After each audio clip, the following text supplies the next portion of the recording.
The future of the monarchy was a picture of perfect unity. The steadfast prince, the devoted princess, the golden heirs. It was the bedrock narrative, the unshakable story that would carry the crown for the next 50 years. That story is a lie. Tonight, we can reveal that Princess Catherine of Wales has been forcibly removed from her public role and her marital home. She is currently residing at her parents' estate in Bucklebury under what the palace is calling an indefinite period of private reflection. This is not a mental health break. It is a state-mandated exile, and the instrument of her removal is a collection of 7 digitally recorded conversations leaked from a secure server to every major global news desk. On these tapes, the voice of the future queen consort is not one of gentle support. It is a voice of cold, calculated conspiracy. And her co-conspirator is the woman the world believed was her nemesis, Meghan, the Duchess of Sussex. Their plot, in Catherine's own words, to deconstruct the myth of William and ensure he would never safely inherit the throne. The bedrock is not just cracked, it was sabotaged from within. The tapes are authentic. Voice print analysis conducted by 3 independent forensic agencies confirms it. The recordings were made by Meghan on her personal phone during a series of 9 clandestine meetings with Catherine, beginning in late 2021 and continuing through 2023. The locations were neutral. Private spaces, a rented cottage in the Cotswolds, a closed art gallery in Mayfair, a safe house in Scotland. The content is not gossip. It is a joint operational brief. On tape 3, dated spring 2022, Catherine's voice, calm and analytical, is heard.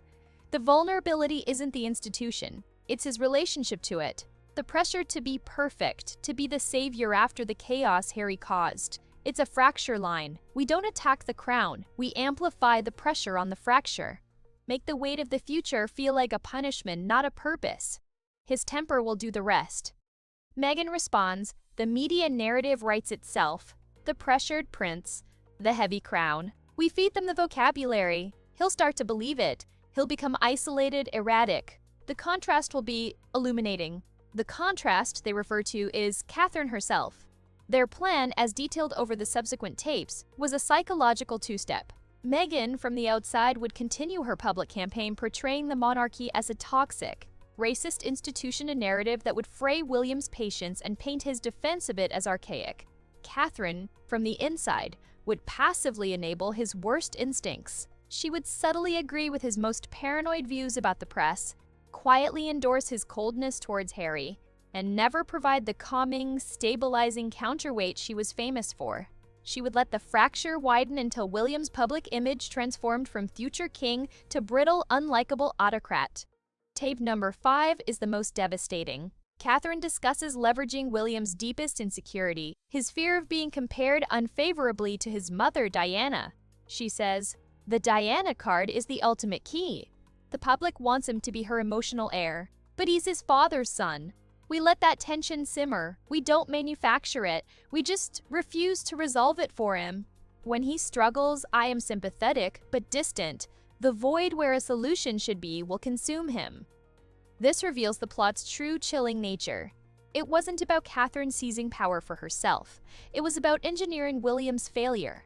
By withholding the wifely support that was his psychological ballast, she would make him unfit to rule in the eyes of a public that expected an emotionally intelligent, modern monarch. The end goal, as stated on tape 7, was to create a constitutional crisis of confidence, so severe that the notion of bypassing William for his son, Prince George, would move from fringe theory to serious discussion. For the royal family, these tapes are not just a betrayal of trust. They are regicide by psychoanalysis. The Princess of Wales, the nation's future queen, was caught in a long-term covert operation to psychologically dismantle the future king. Her motive, according to palace psychiatrists who have reviewed the tapes, appears to be a profound hidden resentment, not of William, but of the gilded cage of perfection she was forced to inhabit, and a desire to control the narrative of her own life by controlling the downfall of his. Meghan was her willing tutor in narrative warfare. The secret plot has been exposed. The forced-out order was immediate and absolute. The fairy tale marriage of the Waleses is now the central crime scene in the monarchy's greatest act of internal treason. And the world is listening, stunned, to the sound of a princess plotting a king's destruction. The exposure of the plot demanded not a response, but an annihilation. The royal family has moved with a speed and ferocity reserved for existential threats. Princess Catherine has not been asked to leave. She has been constitutionally erased. Prince William, acting with the full authority of the king, has invoked a royal decree of marital abeyance and public dissolution. It is a weapon from the feudal past. It legally suspends the marriage, strips Catherine of all her royal roles and patronages, and banishes her from all royal residences and events in perpetuity. She is no longer the Princess of Wales. She is Catherine Middleton, a private citizen. Her office at Kensington Palace has been cleared by courtiers. Her personal effects returned to Bucklebury in plain boxes. The Catherine effect is officially terminated. Simultaneously, the King's Privy Council has passed an emergency order, the Regency Succession Clarification Act. It legally severs any direct action, future political influence Catherine could have wielded through her children.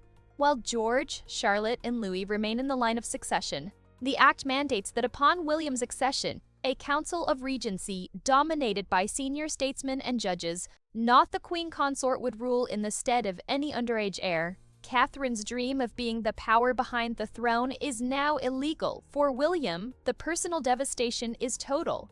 He has listened to every minute of the tapes. 80s describe a man who has passed through rage into a state of cold, operational desolation. The woman he trusted as his sanctuary, his partner in duty, was architecting his psychological collapse. Every private moment of vulnerability he shared with her, his fears about his temper, his anxieties about his legacy was, according to the tapes, data for her campaign.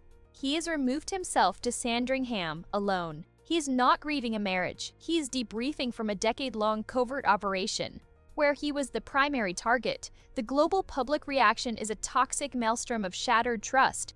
In the UK, the betrayal is felt as a national injury. The perfect princess was a sleeper agent. Republican voices are gaining unprecedented traction, arguing the monarchy is so corrupt it turns its future queens into schemers. Catherine's charitable endeavors are now being re-examined as cover for intelligence gathering on the vulnerabilities of the community she served. For Meghan Markle, the leaked tapes are a catastrophic miscalculation. They were likely released by a disgruntled associate within her own tech circle, aiming to destroy both women. Instead, they have made her, momentarily, a pivotal witness.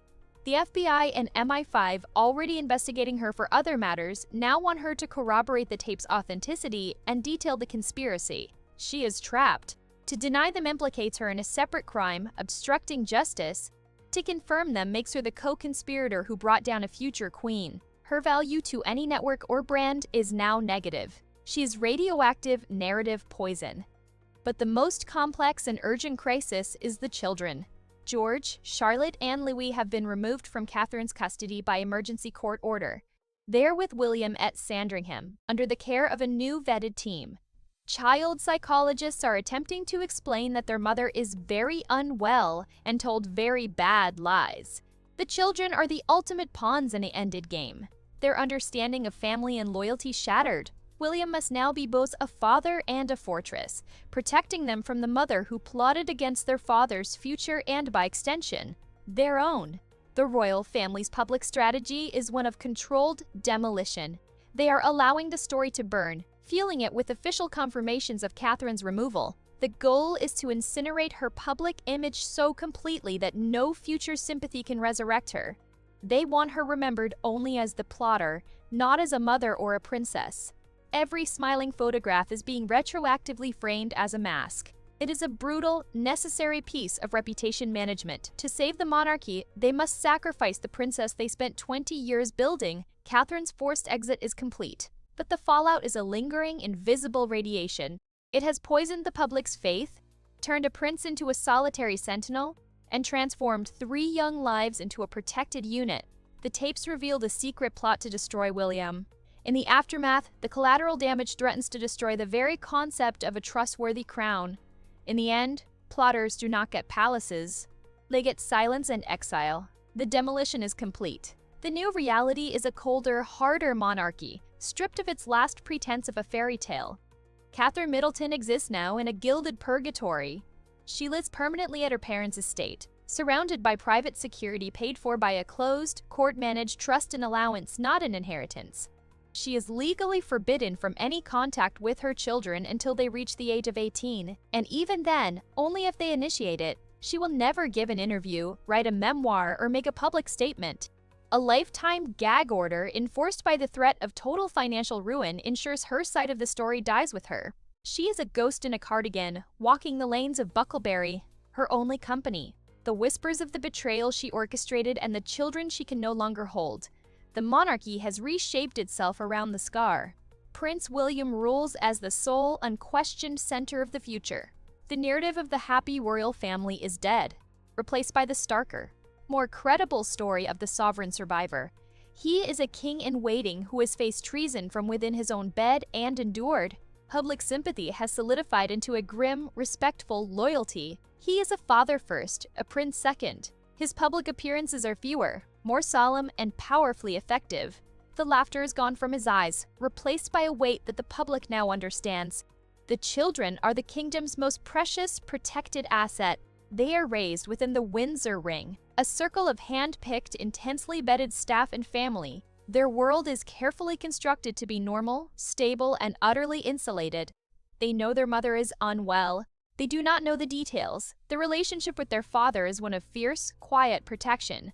They are not being groomed for glamour, but for resilience. The crown they may one day wear will be heavier because of what their mother did. Meghan Markle's role in the plot was her final, fatal performance. The tapes rendered her useless to any cause but the prosecution's. She remains in her exile, a cautionary footnote in the story. The alliance with Catherine was not a partnership of equals, but a temporary convergence of resentments that exploded, leaving both women destroyed. The leaked tapes did more than reveal a secret plot. It performed a brutal autopsy on the myth of the modern monarchy. They proved that behind the smiling balcony waves, there could be a war of psychological manipulation as calculated as any political coup. Catherine was forced out, but in her exile, she took with her the last illusion of the crown as a realm of romance. What remains is power, duty, and the eternal vigilance required to hold it. The throne is secure, but the cost was the soul of the princess who was meant to soften it, and the innocence of the prince who must now rule alone.